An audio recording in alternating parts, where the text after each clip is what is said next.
Selamat siang untuk kita semua. Perkenalkan, nama saya Claraine, NIM 1703080009, semester 7, kelas reguler sore A. Di sini saya akan membahas buku review 8, mata kuliah Sosiologi Terapan. Teori Masyarakat Informasi. Edisi keempat buku ini pertengahan untuk menulis satu perhatian dengan hubungan antara demokrasi, informasi, dan teknologi baru untuk dialihkan dari yang terakhir karena pertanyaan inti, apa hubungan antara demokrasi yang sehat dan lingkungan informasi?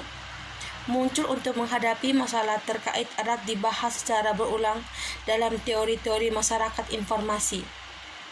Pada akar ini menyangkut kebutuhan untuk query pernyataan, namun superficially persuasif antara menarik bahwa terobosan teknologi diatur untuk mengabaikan cara hidup didirikan. Dalam beberapa tahun terakhir, banyak telah muncul untuk menyatakan efek demokratisasi media baru. Apakah itu melalui mobilitas orang-orang yang pernah diabaikan atau crowdsourcing, keterjangkauan interaktivitas komunikasi komputer atau proses untuk desentralisasi pengambilan keputusan.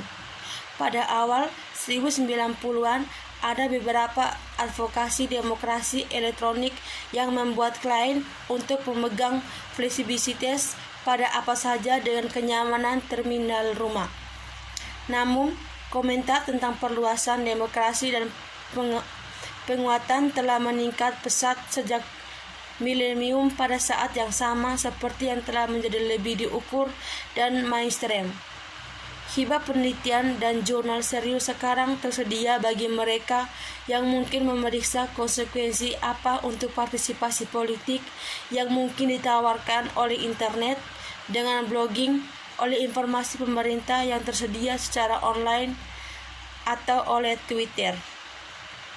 Buku yang sedang berlangsung menetapkan untuk menantang pernyataan teknosentik moderitas serta ekstrim dengan alasan Kantion, effortlessly sharing, angan-angan dan mulai dari posisi yang salah kepala serta mengabaikan bukti dari apa yang sebenarnya terjadi.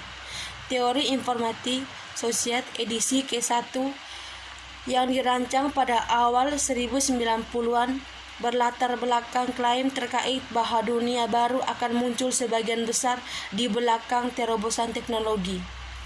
Ini ditetapkan untuk menjadi ekonomi tanpa bobot baru, dunia flat yang akan membalikan cara berperilaku yang mapan, zaman di mana berpikir cerdas berada pada satu dengan muncul informasi sosial. Edisi 2 dan 3 terus terlibat dengan klaim serup untuk dampak teknologi karena tampaknya klaim tersebut untuk efek teknologi tidak dapat diapakan. Hal ini luar biasa bagi bahwa dasar-dasar argumen maju oleh pemikiran masyarakat informasi, namun banyak mereka dilemparkan kembali terus dulunya revolusi mikroelektronik yang dikatakan membawa informasi. Usia kembali pada tahun 1979, Perdana Menteri James Callaghan mengatakan kepada kami bahwa kami harus bangun untuk kedatangan Microchip. Setelah itu adalah internet yang akan membalikan cara yang ditetapkan, dan sekarang baru-baru ini kami telah menyaksikan berbagai macam pendapat serupa tantangan konsekuensi dari media sosial seperti Facebook dan Twitter. Saya berusia 20-an ketika Lord Carr berbicara. Sekarang di tahun 60-an saya heran pada kesamaan pesan di seluruh usia. Tampaknya bahwa setiap inovasi baru memicu firestorm teknoprediksi ini atau akan mengubah segalanya. Selama beberapa tahun terakhir, kelimpahan penulis bahkan mulai melihat vitalisasi demokrasi sebagai hadiah potensial teknologi baru. Pasti dibujuk bahwa demokratisasi adalah fitur utama zaman kita, mengambil hati Amartya Sen, 1999, pengamatan bahwa itu adalah kultus divi untuk tidak sesuai dengan keunggulan untuk munculnya demokrasi sebagai bentuk pemerintahan terkemuka diterima. Proses di mana sensibilisasi ini dan praktek-prakteknya muncul luar biasa. Untuk kebaruan sejarah mereka, untuk pemerintah mereka yang hampir universal, serta untuk UNC Inf mereka, latihan dalam urusan saat ini, dalam urusan negara-negara ini selama invasi Irak pada tahun 2003 untuk terikan pembangkang bahwa perang itu berjuang tidak dalam nama saya.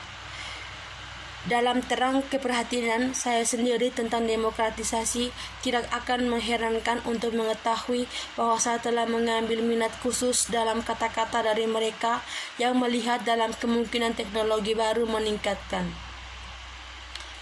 bahkan secara radikal membawa menjadi ada. Demokrasi visi seperti itu datang tidak hanya dari ahli teknologi naif dan futuris bermata berbintang, tetapi juga dari sarjana serius yang peduli tentang hal-hal seperti penurunan partisipasi dalam partisipasi politik yang mapan dan menyuruhkan lebih banyak akuntabilitas politisi. Tidak dibuang untuk berpikir demokrasi, datang Concert of Complex Console atau bahkan dari akun Twitter, jadi mulai meneliti apa yang ternyata menjadi rumit sosial, politik, ekonomi, dan bahkan lingkungan teknologi di mana demokrasi baik diungkapkan dan kembali dipahami. Ketika saya melakukan penelitian ini, saya menentukan diri saya kembali ke isu-isu yang telah menduduki edisi sebelumnya. Teori masyarakat informasi bukan hanya bahwa menemukan diri saya tidak senang dengan menghubungkan teknologi dan demokrasi, itu adalah kasus bahwa bukti membutuhkan pemikiran yang lebih bernuansa tentang isu-isu daripada pasangan semacam ini memungkinkan. Tapi itu juga rantai kausal tersesat bahwa teknologi dampak pada masyarakat atau politik untuk membuat cara kita. Tampaknya bagi saya bahwa kebanyakan orang bertanya pada diri sendiri pada satu waktu atau yang lain, apa jenis masyarakat itu di mana kita hidup? Bagaimana kita bisa memahami apa yang terjadi dengan dunia kita? Kemana semua itu membawa kita? Di mana kita fit dalam semua ini? Ini adalah tugas yang menakutkan dan sering membingungkan karena melibatkan mencoba mengidentifikasi kontur utama dari keadaan yang luar biasa kompleks dan berubah. Hal ini dalam pandangan saya tugas ilmu sosial untuk mengidentifikasi dan menjelaskan fitur yang paling konsekuensial tentang bagaimana kita hidup sekarang. Semakin baik bahwa kita dapat melihat di mana kita menuju, sehingga kita mungkin influence di mana kita akan pergi. Beberapa orang dengan cepat menyerah pada tugas, terus terang mengakui kebingungan. Masih yang lain menghadapi perselisihan mundur ke dalam menghibur dan malas keyakinan bahwa kita hanya melihat apa yang kita pilih. Untungnya, kebanyakan orang tetap dengan mencoba untuk memahami apa yang terjadi di dunia. Dan dengan demikian, mencapai istilah-istilah seperti kapitalisme, industrialisme, totalitarisme, dan demokrasi sebagai besar dari kita akan mendengar kata-kata semacam ini akan menyuarakan mereka sendiri ketika mencoba untuk memperhitungkan peristiwa dan pergolakan untuk kejadian sejarah penting atau bahkan untuk drift umum perubahan sosial, ekonomi, dan politik. Dalam semua kemungkinan kita akan berdebat dengan orang lain tentang kesesuaian label ini ketika diterapkan pada keadaan tertentu. Kami bahkan akan memperdebatkannya apa arti istilahnya. Misalnya, sementara dapat disepakati bahwa Rusia telah bergerak jauh dari konsumen sejak runtuhnya Uni Soviet pada tahun 1991, akan ada lebih sedikit kesepakatan bahwa transisi dapat secara akurat digambarkan sebagai pergeseran dan ke masyarakat kapitalis sepenuhnya. Dan sementara sebagian besar analisis melihat dengan jelas penyeberangan pasar di Cina.